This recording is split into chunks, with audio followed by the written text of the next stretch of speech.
நல்லபடி என்னடா ரொம்ப நாளைக்கு அப்புறமா தெம்னுக்கிறேன்லாம் கேட்கக்கூடாது. வீட்டுக்கு வந்தோம். வீட்டிலேருந்து அப்படியே கொல்லிக்கு போயிட்டு மாடு பூச்சின்னு சொன்னாங்க. போயிட்டு மாடு பூச்சிக்கின்னு தினியும் என்ன வேலை சொன்னாங்க, தினியும் இந்த கேணி தண்ணி வச்சுக்கிறானா, அத்தையும் நம்ம ஒரு வாட்டி பார்த்துக்கின்னு நம்ம மாடுங்க தண்ணி பாஞ்சினுக்குது. பாபு சார் போயிருக்கு, இதோ இங்கே பாஞ்சினுக்குது. நம்ம அப்படி மாங்காய் தோப்புக்குள்ளே போயிட்டு மாங்காய் தோப்பா, இது இன்னும் தோப்பாகல, தோப்பா ஆகும். ஓகே, நம்ம கைனிகள் நல்லா பச்சை பசேன்னு, அது பச்சை பசேன்னு இல்லை இப்போது, அது பச்சை பசேனுங்கிறதுலாம் அது கிளைமேட்டு தான். அது ஒன்றும் அரப்புக்கு வந்துச்சு, ஒன்று அறுத்து வேலை பார்க்க வேண்டியது இருக்குது. அது எப்படியும் கையில் இருக்க போதில்லன்னு வையே, மிஷின்லாம் இருப்போம். சரி ஓகே,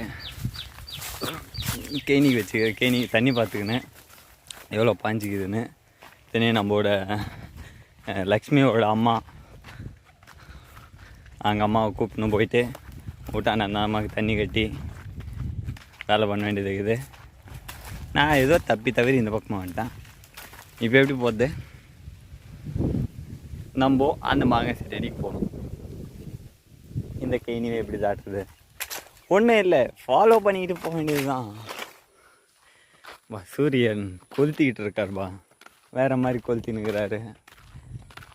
பரவாயில்லையா, நம்ம ஏரியாவில் கூட இந்த மாதிரி சுற்றி வைக்கிற மிஷின்லாம் எதுனா சுற்றி வச்சுக்கிறாங்க. ஆச்சரியமாக தான் இருக்குது. ஆச்சரியம்னா டெவலப் ஆகிக்குதுன்றது ஒரு நல்ல விஷயம். அப்படியே நம்ம கைனி வேறு நல்லா வந்துக்குது. கைனி எவ்வளோ பாஞ்சிக்குதுன்னு வேறு பார்த்தோன்னு சொன்னாலாம், அது எப்படி பார்க்குறது, நம்ம இறங்கியா பார்க்க முடியும்லாம் கேட்கக்கூடாது, பார்க்கணும். சுற்றி ஒரு ரவுண்ட் அடிக்கணும், ரவுண்ட் அடிச்சாதான் தெரியும். இதுதான் நம்மளுடைய கைனி நட்டு வச்சுக்கிது.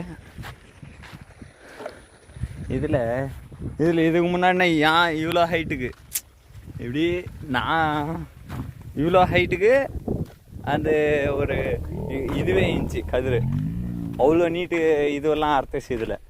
இதில் நெல் தாசியாக வந்துச்சா இல்லையா, வெக்கில் வந்துச்சு, அது வேற மாதிரி அப்படின்ச்சிங்க. இங்கே இதுக்கு முன்னாடி கொஞ்சம் முன்னாடி வந்திருந்தாங்க நம்ம, அங்கே தெரிஞ்சு பார்த்தியா மொத்தமே பச்சுன்னு பார்த்துக்கலாம். நம்ம அவ்வளோ பச்சுன்னு இருந்துச்சு நம்ம இந்த ஏரியாவே. இப்போது எல்லாம் அங்கே இருக்கிறதுலாம் அரப்புக்கு வந்துச்சு. இன்னும் அறுத்து ஒன்று நெல் அடிச்சு அரைக்கிற மிஷின் வருதோ, இல்லை நம்மள மை தம்பி என்ன பண்ணிடுறாரோ, அவர் கொஞ்சம் மையை அட்ராசிட்டி பண்ணிட்டாருன்னா கையில் அறுத்து அடிக்க வேண்டியதாக வரும். அதனால் மையம் வராது மோஸ்ட்லி. இல்லை, இந்த காற்று தான் வந்து இவங்களை படுக்க வச்சிடணும். படுக்க வச்சிச்சுன்னா சின்ன சிங்கி தான். ஒன்றும் இல்லைன்னு அப்போ மிஷின் வச்சு அறுத்துருவாங்க. நம்ம பாருங்கள், எங்கெங்கேயோ பார்த்துக்கிட்டு இருக்கோம்.